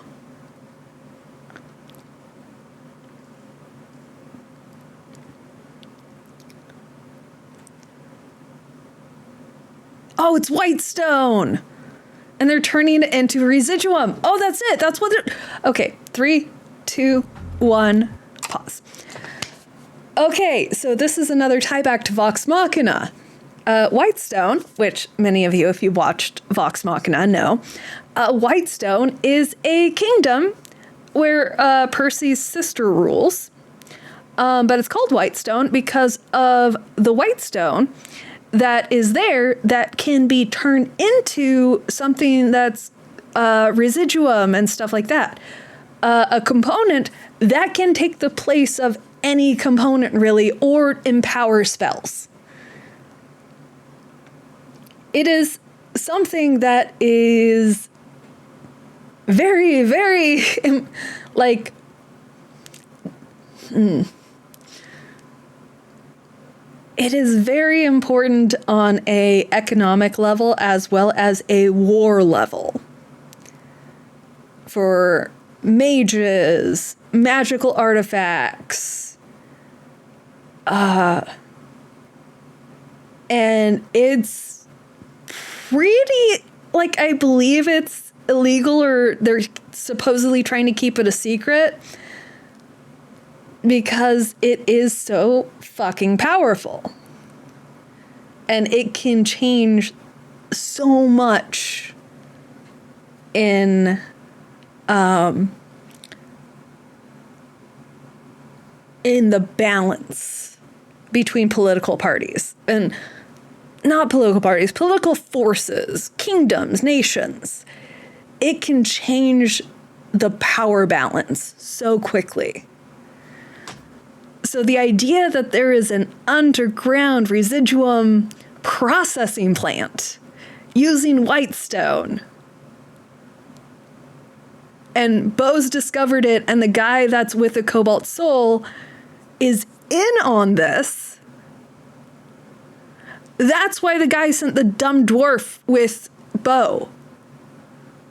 Because he knew what was going on and he wanted someone of good rank to make a really stupid, like, decision instead of actually investigating it like a smart person would. So this was kind of also a test for Bo of whether Bo would actually just step in line. Ooh, I like this setup. This is a really good setup episode that we didn't get to actually see anything of during the campaign, only just like mentions of when they were doing like character moments and stuff. But actually seeing it is really cool. Okay, 3, 2, 1, play.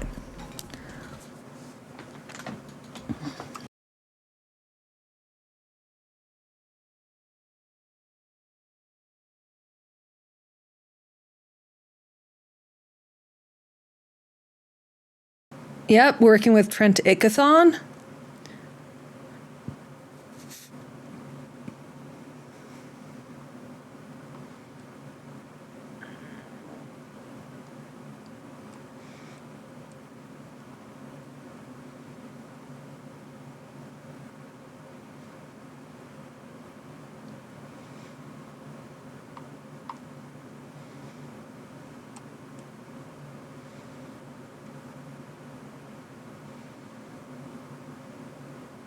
Oh, that's not good.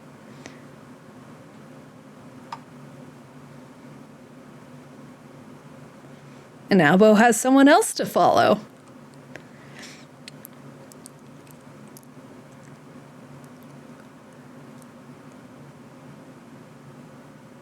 I think this person might be a higher level than Bo.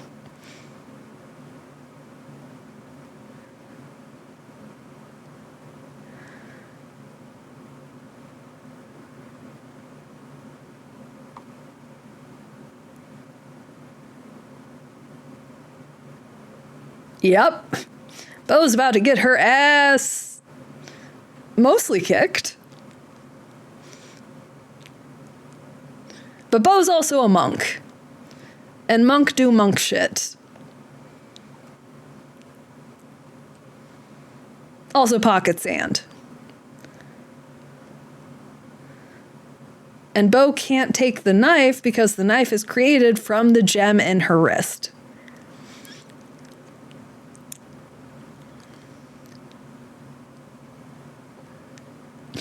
Oh, I love Bo.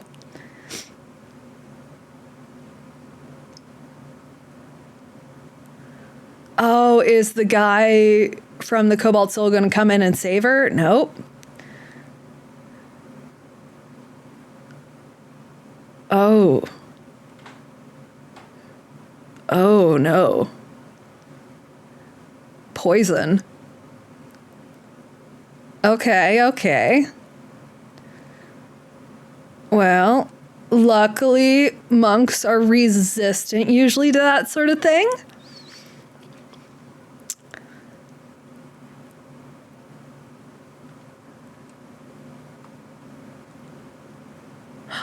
Yes!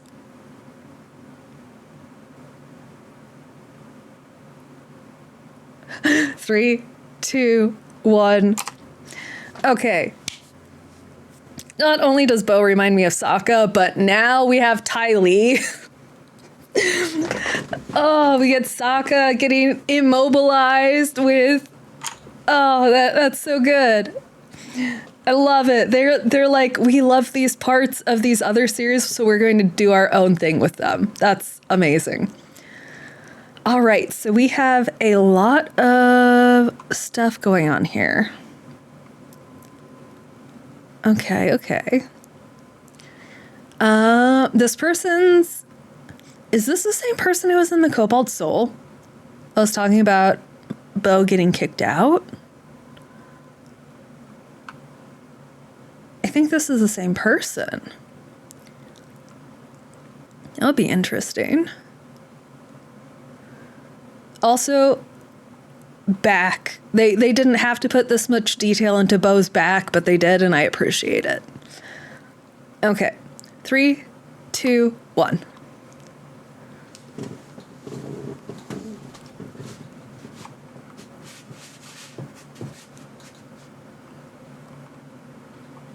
Yep.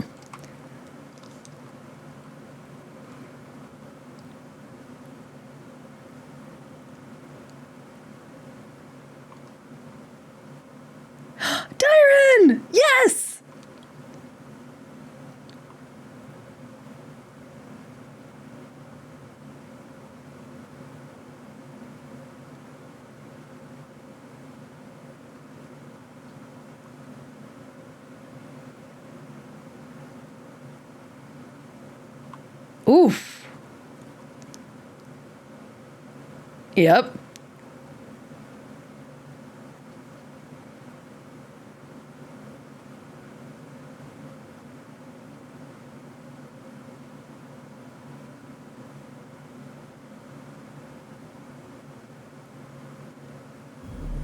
Okay, 3, 2, 1. Ooh. Oh, this is so good. This is some good shit. Children missing in inaugural kidnapped. Okay, let's see if I can scroll in on this. No, I can't. Sad day.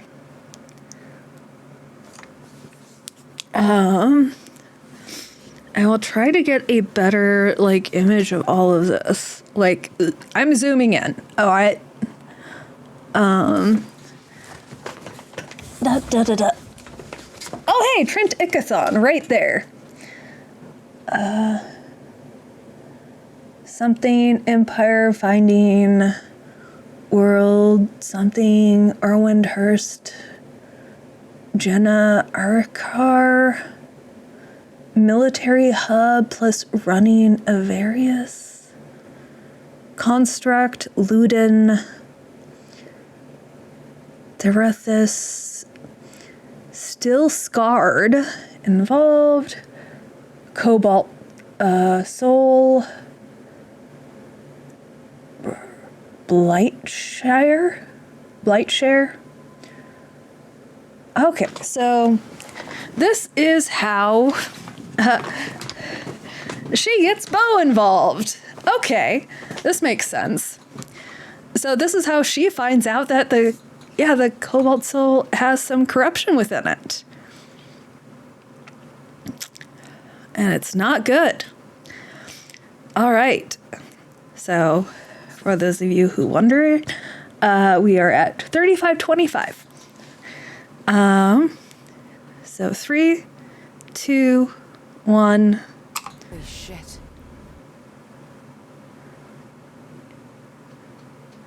Yeah.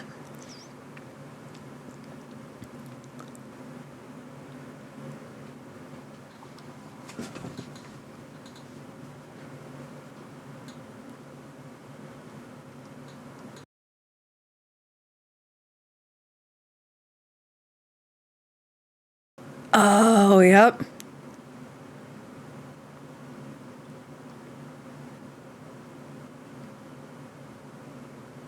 So do these people.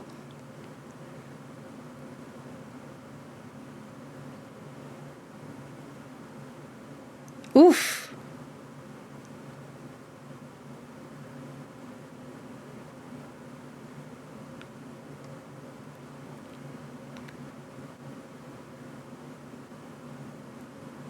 Yeah, he's the one who kidnapped her.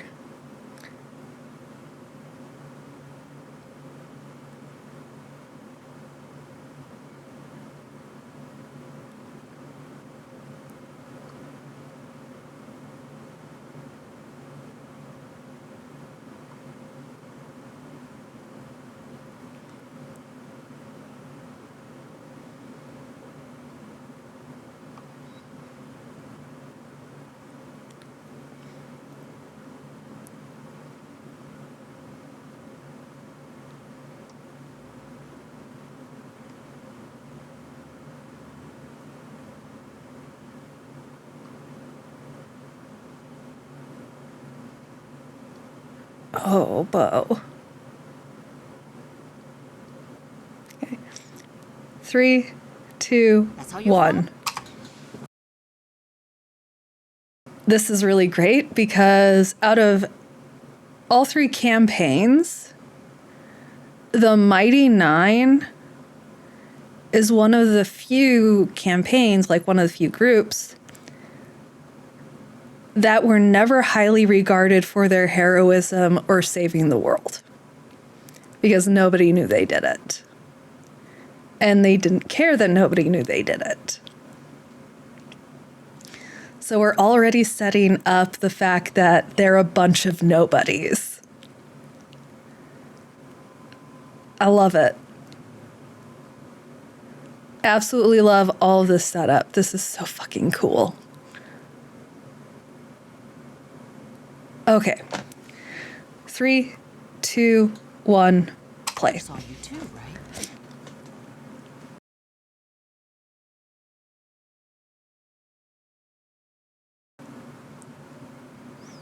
Uh-huh. Damn right.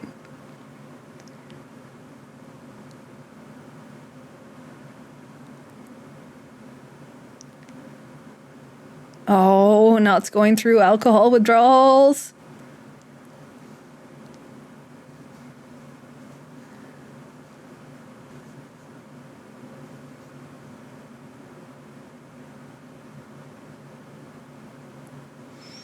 That's very unfortunate. Ugh.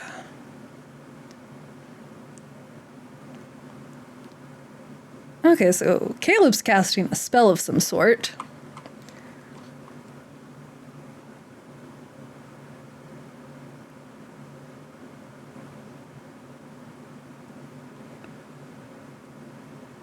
Oh.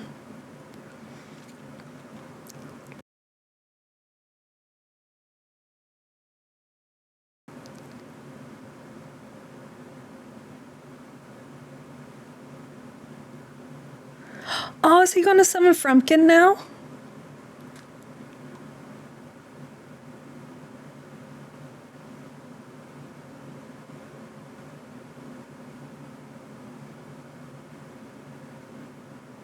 He's going to knock Caleb out.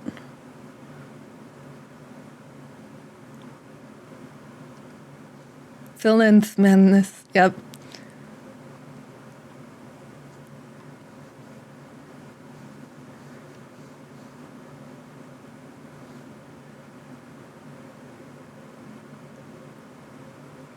Frumpkin?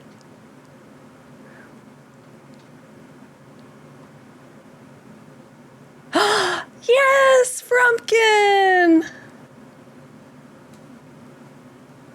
Oh, he did all of this to get his cat back.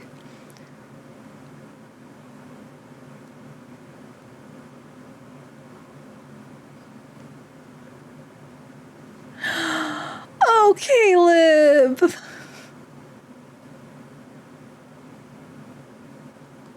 Oh.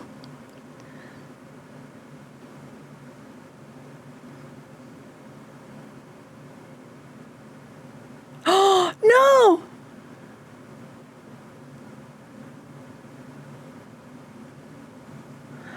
No! Did they just not want to animate a cat?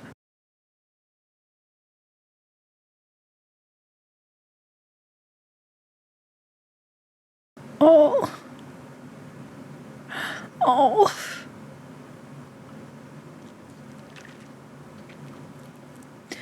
Okay, 3, 2, 1. Oh, fuck.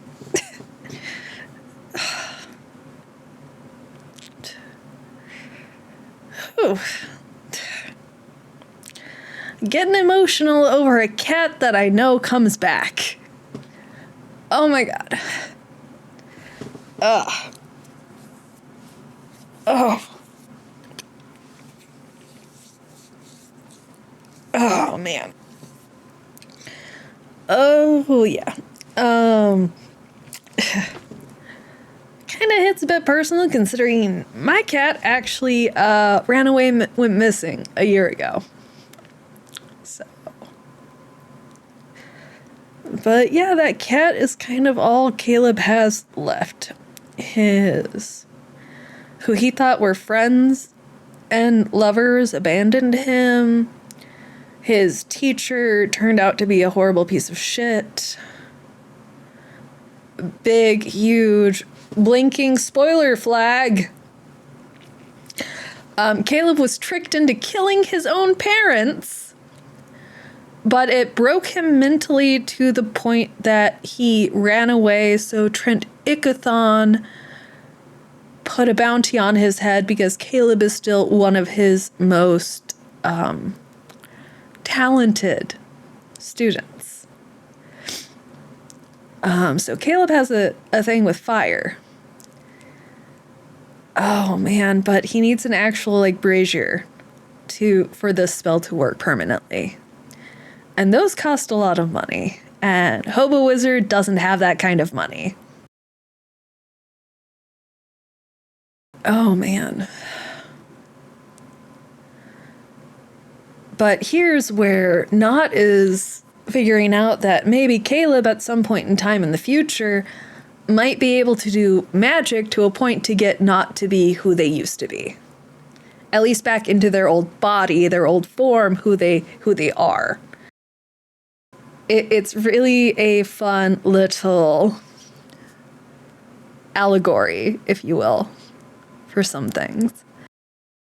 Oh, but just seeing how happy Caleb was and then seeing him brokenhearted as Frumpkin disappeared. Oh, my boy. Okay, 3, 2, 1. I lost it.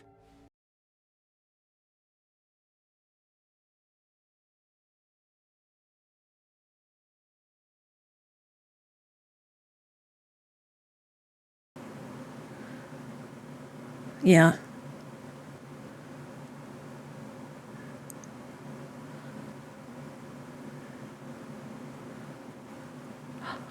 Oh, that's awesome.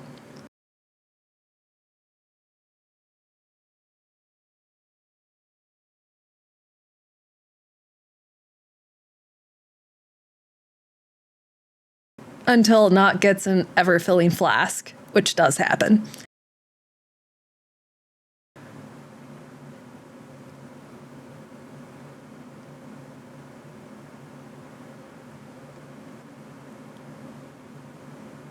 Caleb Whittlegast. Not the brave.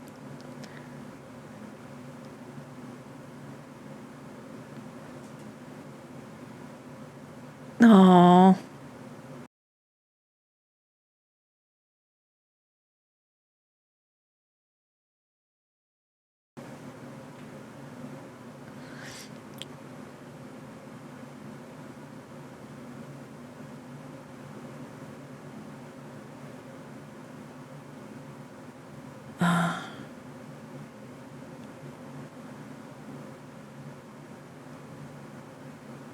Oh, but he plans to. Oh, Dane's legs! Or I guess most of him, probably.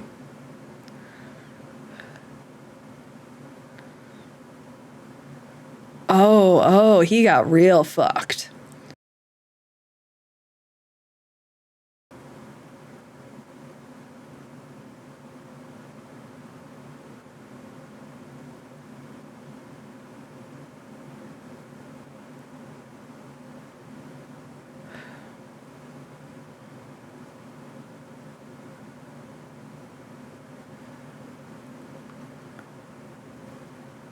Yeah, because it's taking his soul in, because you killed him near the beacon.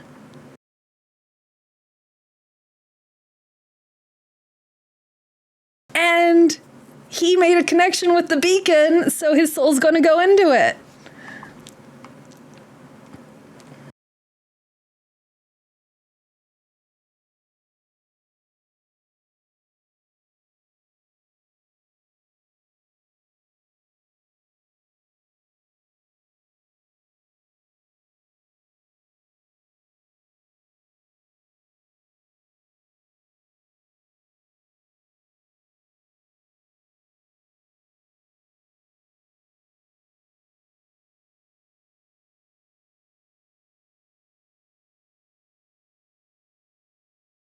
Yeah, it is. Oh. Oh! Oh, we even get the 9-eye! Oh! Hi, Yasha. I love how they're doing the gradient on her eyes.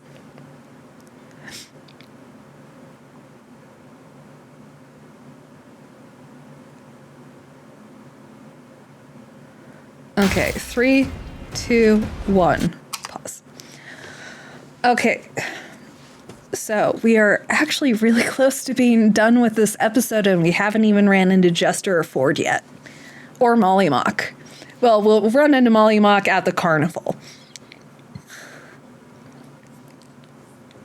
But it seems like they're taking Yasha out of the carnival introductions.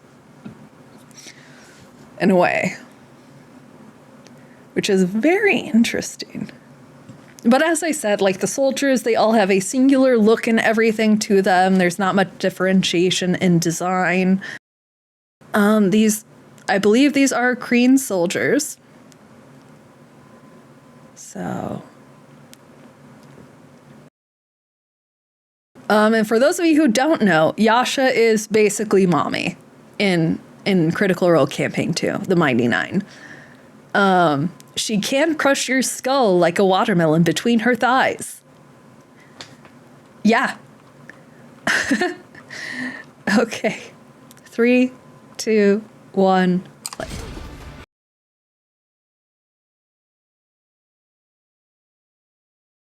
Yep.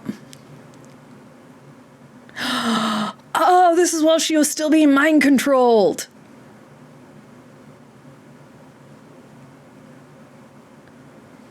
Okay. Very nice.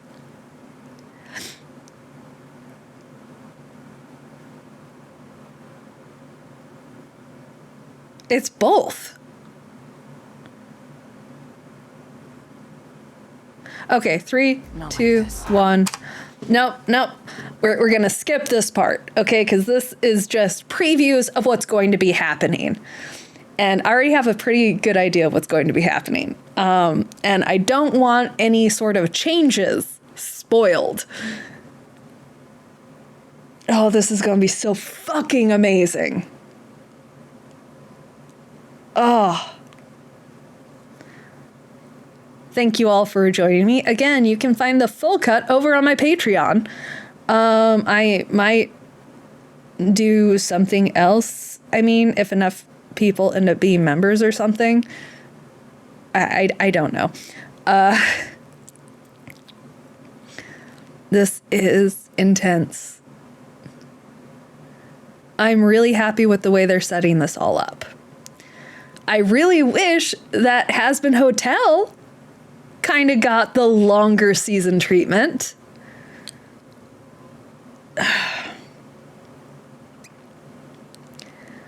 But Has Been Hotel hadn't proven its popularity for as long as Vox Machina and Critical Role did with their record-setting Kickstarter for Vox Machina. Wow. But we did get an extended final episode of Has Been Hotel, so who knows? Maybe season 4, season 5, 6, and 7 might be longer than 8 episodes. We can only hope. Because season 3, with how I guess they're kind of already wrapping up season 4 as well. So if they are going to get more episodes, it'll probably start with season 5, which would be amazing. Oh, I wish they had a lot more to play with. A lot more to develop the characters and stuff. One bonus that Critical Role has is you can always go and watch the actual campaigns. Granted, it's literally over 400 hours of stuff, but it's still available. So if you want to go and figure out what's happening or what's been going on or anything, or what happened in the actual show, that's fully available free and up on YouTube, their website, like everywhere. Which is really fun. And again, it's really interesting the fact that because of this, to make a more narrative-driven story, they would have had to cut out quite a bit of all of that, as you can imagine. And they don't necessarily need to worry about describing places and structures and things in an animated show, verbally. So that also saves a lot of time by just having background painters and stuff like that. So transitioning from a player-driven story to a narrative-driven story is likely one of the challenges that they've faced, because yeah, there are things they probably want to change compared to the original game, which I don't blame them. And a animated series allows them to make those narrative changes,